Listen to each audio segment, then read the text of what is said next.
Hello again, and welcome back to The Hero Within You.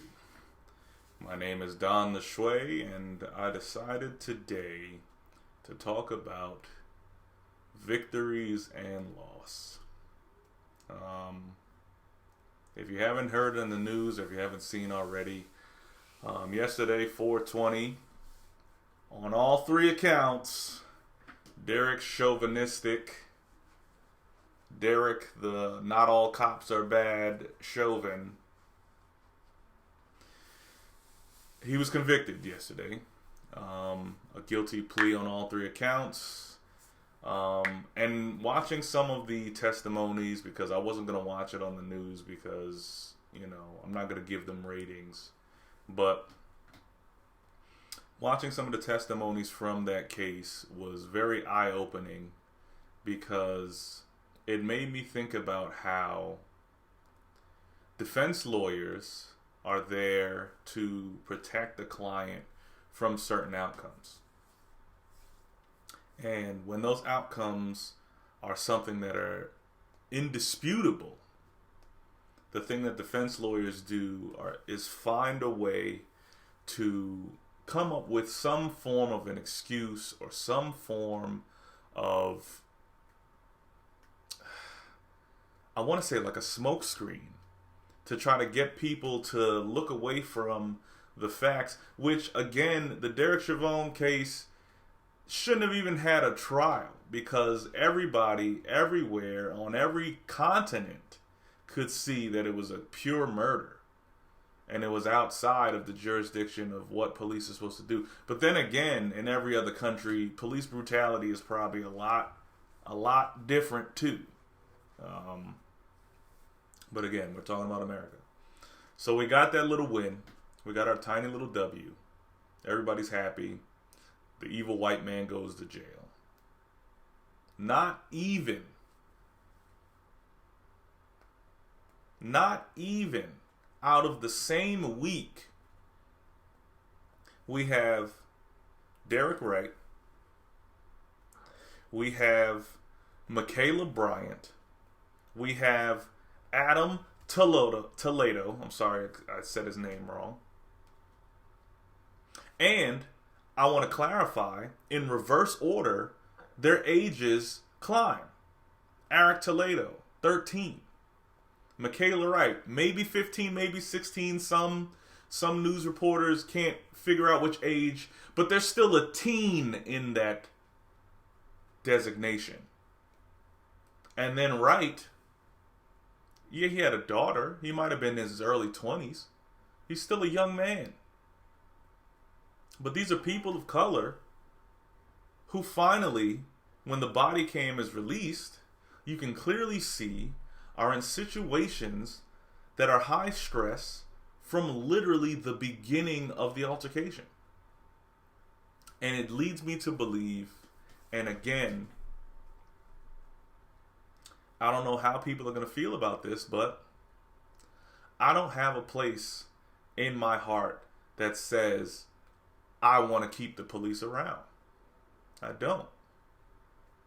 I don't have a place in my soul that says the police, the way they are now, the way they were established,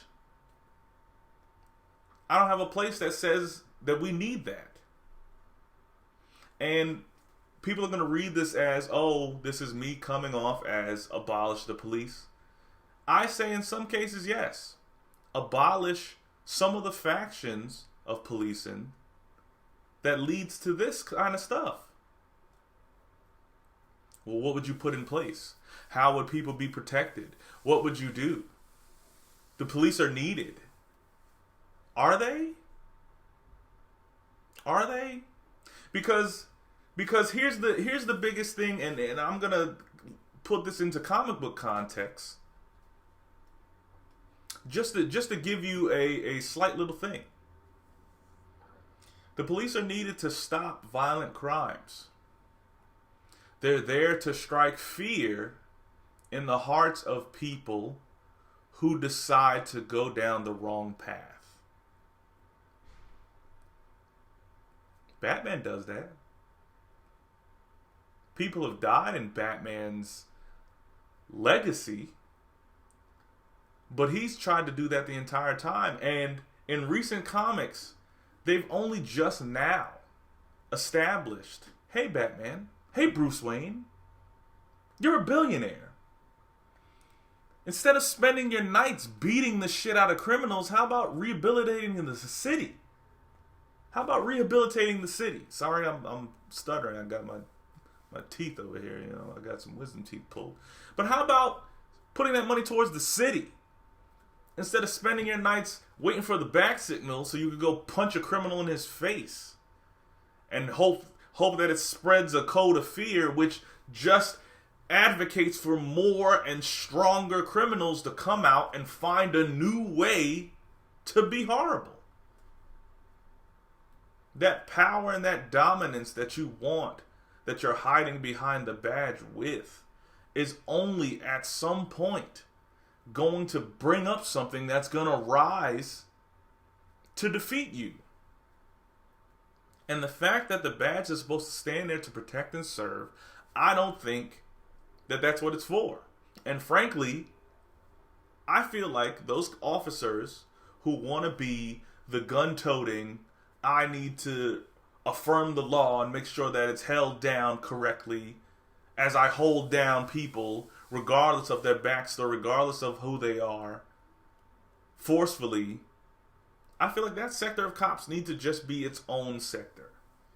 And I feel like if you want to continue to use police as the title, keep it with them and make a new faction that's actually meant to protect and serve.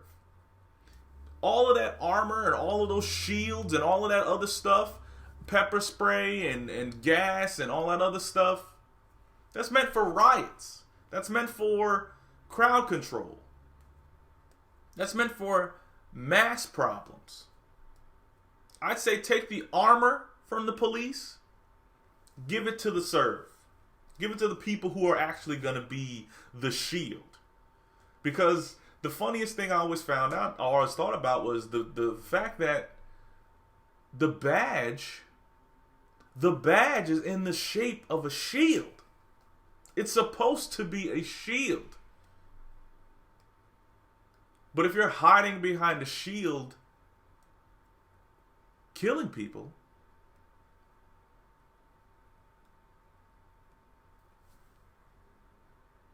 what good are you?